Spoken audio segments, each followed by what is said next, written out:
آپ نے سوال کیا ہے کہ آیات القتال والحرب اور آیات ذم الفاحشہ کا استعمال یہ بتائیں۔ یہ آیات ہیں قرآن مجید کی، القرآن شفاء لما قرئ لہ، حدیث شفا، قرآن ہر اس چیز کے لیے شفا ہے جس کی نیت رکھ کے وہ پڑھا جائے۔ تو قتال کی جو آیتیں ہیں، یعنی جن آیتوں کے اندر قتال، جہاد اور قتل کرنے کا تعلق ہے، ذکر ہے، موضوع ہے، تو وہ آیتیں جب شیاطین جنات پر پڑھی جاتی ہیں تو ان کو تکلیف ہوتی ہے۔ آیات ذم الفاحشہ یعنی فحاشی کی مذمت پر مبنی جو آیتیں ہیں قرآن میں، وہ عموماً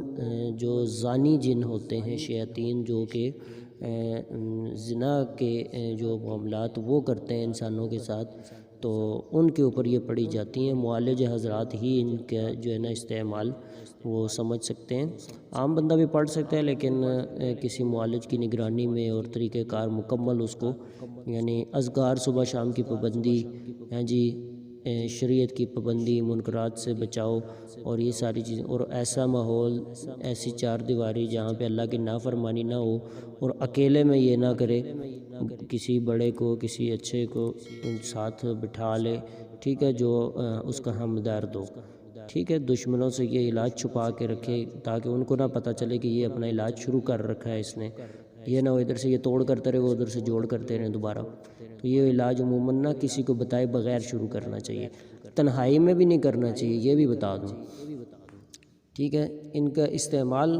یہ ہے کہ آیتیں پانی پر بھی پڑھی جا سکتی ہیں، آئل پر بھی پڑھ کے آپ یوز کر سکتے ہو اس کو، زیتون کا آئل پورے جسم پہ یوز کر سکتے ہیں، پی سکتے ہیں، پانی بھی پی سکتے ہیں، چھڑکا سکتے ہیں کمرے میں، ٹھیک ہے جی، گھر کے سب بندے بھی پی سکتے ہیں، نو پرابلم، یہ کوئی سائیڈ ایفیکٹ والی چیز نہیں ہوتی، قرآن ہے، حدیث ہے، اور تو کچھ بھی نہیں ہے اس میں، ٹھیک ہے۔ تو یہ پڑھی جا سکتی ہیں، جیسے جیسے جس کا تجربہ ہے معالج کا وہ یوز کر سکتا ہے۔ اور اگلا سوال ہے، جو جن نیند میں حملہ آور ہوتا ہے اس کا نام بتا دیں برائے مہربانی، ہو سکے تو مارد القوس ہنس تمام شیاطین کے نام اور ان کا طریقہ حملہ بتا دیجئے۔ بات یہ ہے کہ اذکار کیے بغیر جب ہم سوتے ہیں نا تو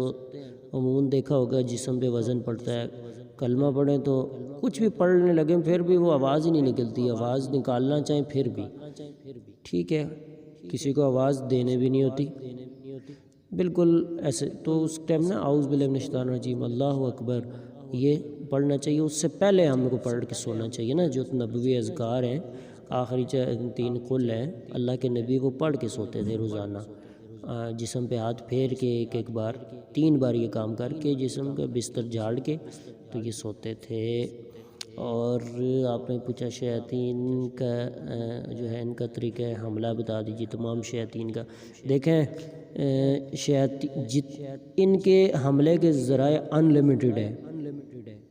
شیاطین جنات کے حملہ جو ہے اس کے ذرائع ان لمیٹڈ ہے، ان کے حملے ان لمیٹڈ ہے، اس کی جو ہے قیامت تک کے لیے اس نے مہلت مانگی ہوئی ہے، اور اس کو ضائع کرنا یعنی اس کا علاج کرنے کے بھی ان لمیٹڈ طریقے ہیں، ٹھیک ہے۔ ہاں، صرف اتنی احتیاط کرنی ہے کہ آپ مسلم شریف کی حدیث ہے، اس دم میں کوئی حرج نہیں ہو جس میں شرک نہ ہو، شرک نہیں ہونا چاہیے، باقی آپ اپنے تجربے سے کر سکتے ہیں جو بھی قرآنی آیات کے ساتھ علاج ہے۔ تعویذ نہیں بندوانا کسی کو، ٹھیک ہے، اس کے ساتھ نہیں ہوگی شفا، بلکہ شیطان پکا ہو جاتا ہے اس سے۔ پڑھنی ہے، منہ سے پڑھنی ہیں، یہ چیزیں پڑھنے کے لیے آئی ہیں، لٹکانے اور اس کے لیے نہیں آئی ہیں، ٹھیک ہے نا۔ جیسے شیطان کے ان لمیٹڈ طریقے ہیں حملے کے، تو اسی طرح آپ بھی ان لمیٹڈ طریقے یوز کر سکتے ہیں اس کے علاج کے لیے۔ اس ویڈیو کو لائک کریں اور ہمارے چینل کو سبسکرائب کر لیں، ساتھ میں لگے بیل کے آئیکن کو بھی پریس کر دیں نیو ویڈیوز سب سے پہلے حاصل کرنے کے لیے۔